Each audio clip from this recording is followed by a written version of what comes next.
لوگ روزانہ مر رہے تھے، روزانہ گھروں سے لاشیں نکالی جا رہی تھی، ایک کو دفنا کے آ رہے تھے، دوسرا تیار تھا، دوسرے کو دفنا کے آ رہے تھے، تیسرا تیار تھا، تیسرے کو دفنا کے آ رہے تھے، چوتھا تیار تھا۔ لوگ پریشان ہو گئے، حکیموں کے پاس گئے، حکیموں نے انکار کر دیا، ڈاکٹروں کے پاس گئے، ڈاکٹروں نے انکار کر دیا، طبیبوں کے پاس گئے، طبیبوں نے انکار کر دیا، بڑے بڑے اعلیٰ عہدیدار ڈاکٹروں کے پاس گئے، انہوں نے بھی انکار کر دیا۔ لیکن اسی بستی میں سرکار بڑے پیر کے کچھ مرید بھی رہتے تھے، بغداد والے کے کچھ مرید بھی رہتے تھے، انہوں نے کہا ڈاکٹروں کو چھوڑو، حکیموں کو چھوڑو، طبیبوں کو چھوڑو، ایک اللہ والا بغداد کی جامع مسجد میں خطبہ دیتا ہے، اس کی بارگاہ میں چلو۔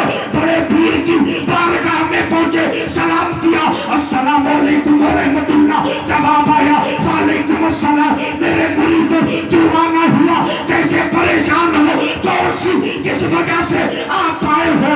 مریدوں کی آنکھوں سے آنسو جاری ہے، حضور میرا بیٹا مر گیا، حضور میری بیٹی مر گئی، حضور میرا باپ مر گیا، حضور میرا سہاگ اجڑ گیا، حضور میرے چھوٹے چھوٹے بچے مجھے داغے مفال کرتے گئے، سرکار میں نے اپنے بچوں کو پال پوش کر کے بڑا کیا تھا، حضور وہ مجھے داغے مفال کرتے گئے ہیں، حضور سارے ڈاکٹروں نے انکار کر دیا، طبیبوں نے انکار کر دیا، حکیموں نے انکار کر دیا، معالجوں نے انکار کر دیا۔ میرے بھائیوں، بڑے پیر کی بارگاہ ہے، غوث پاک کی بارگاہ ہے، غوث اعظم نے فرمایا میرے مریدوں پریشان مت ہو۔ ذرا سبحان اللہ بولو گے؟ کیا کہا؟ میرے مریدوں پریشان مت ہو، جاؤ جو سامنے میرا مدرسہ ہے، ایسے نہیں، ذرا زور سے بولو، کیا کہا؟ جو سامنے میرا مدرسہ ہے، مدرسہ قادریہ۔ کون کہہ رہا ہے؟ سب بولو یار، بولے پریشان مت ہو، وہ دیکھو سامنے میرا مدرسہ ہے، مدرسہ قادریہ۔ لوگوں نے کہا شاید کوئی جڑی بوٹی دیں گے، شاید کوئی ٹیبلٹ دیں گے، شاید کوئی نسخہ دیں گے۔ میرے بھائیوں، بڑے پیر نے کہا جاؤ یہ جو میرا مدرسہ ہے، اس مدرسے کی گھاس کاٹ کر لے جاؤ، اس مدرسے کی گھاس کاٹ کر لے جاؤ۔ پیر نے ارشاد فرمایا مرید بجا لائے، گھاس کو اکٹھا کر کے اس کو پیسا اور فرمایا اسے لگا لینا، اسے پی لینا۔ لوگوں نے پیر کی بات پہ عمل کیا، عمل کے بعد میں قسم خدا کی سارے لوگ ٹھیک ہو گئے، لوگوں کا مرنا بند ہو گیا، لوگ اس بیماری سے نجات پا گئے۔ چند دنوں کے بعد میں بڑے پیر کی بارگاہ میں حاضر ہوئے، عرض کرنے لگے حضور قربان جائے میرے بھائیوں، غوث اعظم نے اپنے مدرسے کی گھاس دی تھی۔ اندازہ کرو جب غوث اعظم کے مدرسے کی گھاس کا یہ عالم ہے تو غوث اعظم کی ذات کا عالم کیا ہوگا؟ میرے امام فرماتے ہیں کیا مرتبہ اے غوث ہے تھانا تیرا اونچے اونچوں کے سروں سے قدم آنا۔ نعرہ تکبیر، نعرہ رسالت، مسلک اعلی حضرت فیضان غوث اعظم، عصمت غوث اعظم، فیضان اولیاء اکرام، جشن شادی خانہ آبادی، حضرت علامہ مفتی توصیف نورانی صاحب کی بلا۔ میں آپ ایک گزارش کر رہا ہوں، اللہ دولت دے تو اپنے رب کو بھولو مت، بلکہ اس کی اور عبادت کرو۔ مولا میں اس لائق نہیں تھا، تو نے اس اپنے گنہگار بندے کو نواز دی۔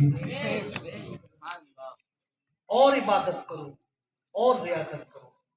میرے بھائیوں، حضور فرماتے ہیں، میں بات میں سے کیونکہ میں کوئی رٹو خطیب نہیں ہوں، اس لیے